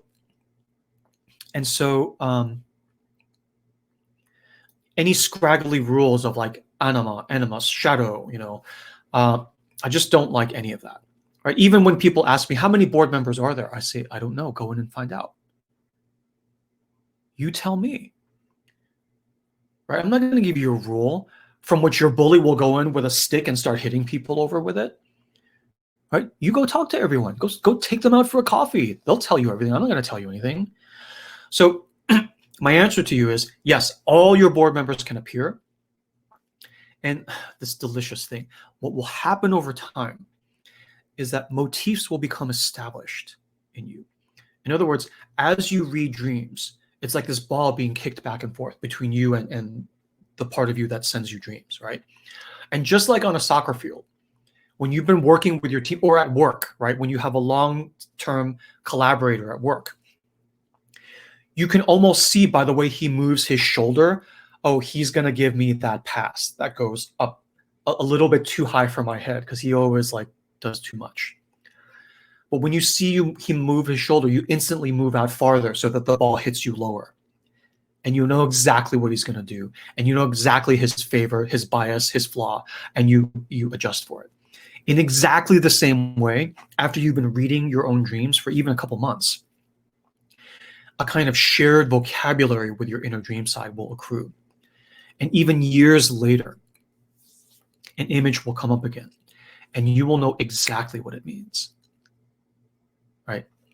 And so, like, some of you are in live group advising right now. So I will just, the ghost spirit up in the attic. Right? I won't name you. I won't out you. The ghost up in the spirit up in the attic. Long term. The crow that comes and visits in dreams, and also sometimes in real life. The bully rock star, right, showing up. The princess of Norway, right? All of these motifs that you read years later, when like out of nowhere, the princess of Norway or the guy in the puffy jacket shows up in a dream again. It's like, oh, I know exactly who this is. You can look up all your notes from that past person. And then, oh, but the jacket this time is not orange, it's blue. And you take that as a modifier to the noun that's being put in front of you. Right? So you're like, oh, okay, it's the same. So it's the car. It's the same car that showed up, my family car, but it's going through water. It's no longer backwards, and sharks are not appearing as chasers, but they're actually all around the car in this armada protecting the car. Whereas before, the sharks were chasing you. It's the same words put in a different sentence, and you're like, damn, okay, I get it now. So yeah, different aspects of inner masculine, inner feminine, board members can appear. And in healing, and this is another example of like a soft sales pitch. I'm not pitching, I'm just saying in healing, when we do it, we end up talking about all these sort of pro tips on like how to get a lay of the land faster. So for instance, and I'll just share one here. If you're having trouble with a board member and they're not telling you anything, anybody else that showed up in the dream too, you can ask them about it. They all share the same green room backstage. They all eat in the same cafeteria, right? So you're like, oh yeah, the shark isn't talking to me. Can you tell me something? It's like, oh yeah, the shark, he's always, and he'll tell you about the shark. What does he like? Does he like steak? Does he like salmon? Oh, he likes salmon, and only cooked Japanese style. So that's what you bring to the shark, and the shark starts talking to you. Okay, so those are my thoughts, and thank you for sharing the question. Great. Okay, I think this is the final question. It's a lovely question that brings up, the feeling of inspiration from the muse. It feels like sometimes when you're following your intuition, you're in the right direction because it feels great. Right? And other times you also say that when your muse tells you to do something, it is terrifying. Are both true? Because, she says, I haven't ever felt scared, sick, and also felt great at the same time, simultaneously. So how does that work? Yeah, thank you for this question. So yes, both are true. And the reason is this. The reason is that when you get a download from the muse or inspiration, and you see clearly what you need to do in your life, the golden thread is like in front of you. Often it is terrifying at the same time. Precisely because you know that this is the road I have to follow. It's such a relief to finally see it this clearly. But then when you see how it winds through your life, you're like, wait a minute, if I actually do this, all this stuff in my life is going to break. And that is terrifying. Often it's horrifying. It's like that advisee who asked a few questions ago, where it's like, I'm coming up out of pandemic and I don't ever want to go into an office again. That's stupid. Right? So There's an example. She sees the path. She's not going, I mean, maybe she will because she needs to compromise. But what she wants and her path is clear. She's never going to work. I'm never going to work as a slave again in a corporate setting. That's not ambiguous language, right? And it's not devoid of emotion. That's not just a thought. That's a feeling coming. I would never work as a slave again. And I'm like, okay. Right. But then she's like, well, how do I do it? That's where the terror comes in, right? There's the thrill and resolution of conviction and clarity. And then it's like, if we walk this path, everyone's going to be firing arrows at us. It may come at potentially great cost, loss of prestige, loss of security, loss of emotional validation, loss of people in your life, right? People who will not want you in their lives anymore if you walk a certain path. All the downsides always loom large. So it's exhilarating to finally know and terrifying often at the same time. It isn't always the case, right? But the thing is, if there is a bliss path for you and you're in like midlife or further and you haven't followed it, there's got to be a reason. Right? If the water is not flowing in the natural direction, something is like blocking it and force pumping it in a different direction. So if you see the way it's supposed to flow, you're going to have to like blow up a dam or two on the way. And that's always terrifying. And then if and when you get on the path anyway, typically the attitude is one of two attitudes. Not only two, but I see typically one of two attitudes. One is like, just screw it. I've spent enough of my life. They're like, look, I'm 45. I've spent enough of my life cowering in fear. And it's like, I'm going to detonate every dam down and just let the chips fall where it may. I remember in the Paris retreat we did last May of 2019, there's this one image from an advisee who was like, yeah, it wasn't even me. It was like I was watching myself do it, where metaphorically speaking, I pulled the pin on the grenade and threw it, and my entire marriage blew up, which is what she described it as. And she just did it. So it's either screw it, or the other extreme, which is, the other extreme is like, don't do it, just stuff it back down. And then the middle path is like, okay, let's just see. Let's figure out what the next breadcrumb is and go just up to the next breadcrumb, pick it up, and then see where it leads from there. Right? And then we'll just go step by step and not freak out over the overall direction. Because maybe this direction is going to be painful, but your actual path is like forward for 3 breadcrumbs, and then you make a hard right, and you're back into like respectability and all that other stuff. Who knows? I mean, the point is, you don't really know until you actually turn over the cards. That's why anything that says, oh, when it's gone, it's gone. Oh, it's too late for me. It's too late for me. Right? I have people in their 70s who are like, I'm like raring to go. I'm like, my doctor was shocked at like how all my conditions went away. It's like you're like a 40-year-old again. It's like, yeah, I'm like ready to go. I'm like, screw this. If I have another 5 years, if I have another 15 years, that's what I'm going to take. And I have 27-year-olds who are like, it's over for me. Just leave me behind. It's done. It's too late for me. I've wasted too much of my life. So when you get on with it, right, you're still scared, but you are feeling good. It's like, look, this is going to cost me, but at least I know I'm getting something for my money, right? At least I know I'm going in the direction I want to go. And when I'm paying the cost of all these losses, I know where that, it's like when you travel the path and it costs you, you know where that cost is going. You can feel it. You're getting value for your money, if you will. Okay. I think that's all I have. I just want to say that, with the premise of terrifying questions, when you were talking about bliss and the bliss exercises, the first time I heard you say, if you're going to live for 120 years, what are you going to do with, the second half of your life? I'm like, what?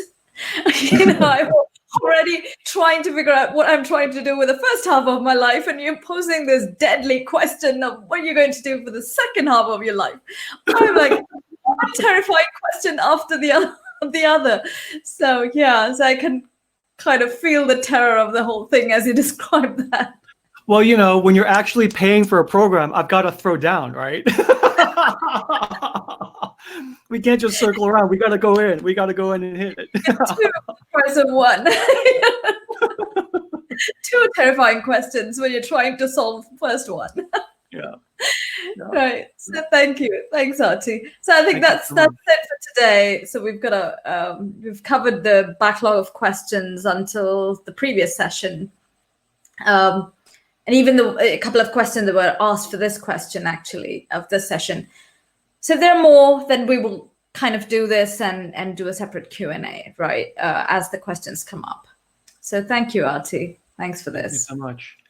All right, so we'll close. I've already done the closing of Sacred Space, so I guess we'll just say thank you, everyone. Those of you in live group, I'll see you next Friday. And for everyone else, I'll see you next Sunday. And we'll have our next topic. What is our next topic? Is it going to be, we're going to talk about the muse? We're going to talk about the muse, and also, I think, a little more elaboration, probably touch upon the inner masculine as well. So we're kind of, that's what's lined up, and we'll see how that goes. Okay.